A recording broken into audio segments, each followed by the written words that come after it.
We are standing at the Devil's Kitchen on the Gettysburg National Military Park.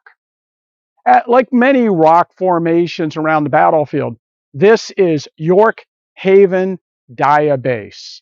And according to the Pennsylvania Geological Survey, it is 201.2 million years old. This igneous rock was forced up through the center of the earth, and as the softer sediments and soils erode away, these rocks are continued to be exposed. Of course, on the Gettysburg National Military Park, we have the Devil's Den, we have the Devil's Slipper, we have the Devil's Bath, and of course, we have the Devil's Kitchen.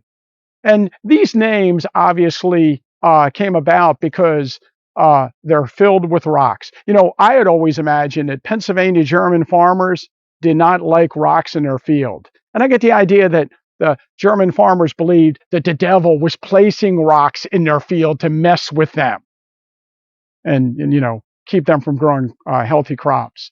But the Devil's Kitchen, the name probably came to be after the battle. So we don't have any evidence that this was called the Devil's Kitchen prior to the battle. But I do have an 1876 newspaper article by Emanuel Bushman, a local storyteller, who referred to it as the Devil's Kitchen.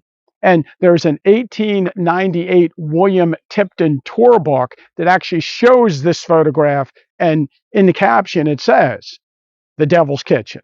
So, you know, after the Civil War, it's well known by that name. Now, during the fighting on July 2nd, 1863, the Union Army occupied Little Round Top, which is immediately behind me, a few hundred yards through the woods. And as soon as they arrived there, prior to the Southern assault, they sent out skirmishers. Many people know that the 20th Maine sent out skirmishers towards the Taneytown Road, but the 44th New York sent skirmishers out into this area.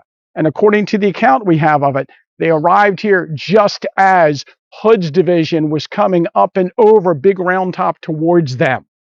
There was a small firefight, and the sharpshooters retreated.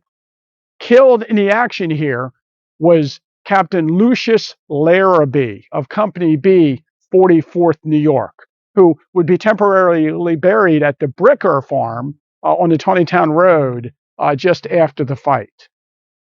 The Southern Army marched over this area in their attack on Little Round Top, and then after the attack was over, they fell back to this location.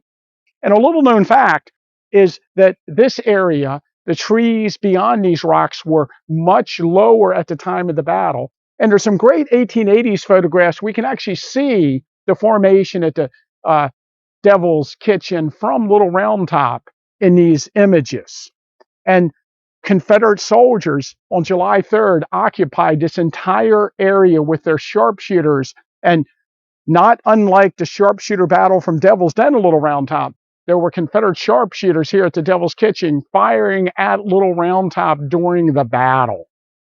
Of course, this area is in the middle of the woods on Big Round Top today, and it is rarely visited. But next time you're at the battlefield, we want you to walk out here and search for this iconic rock formation.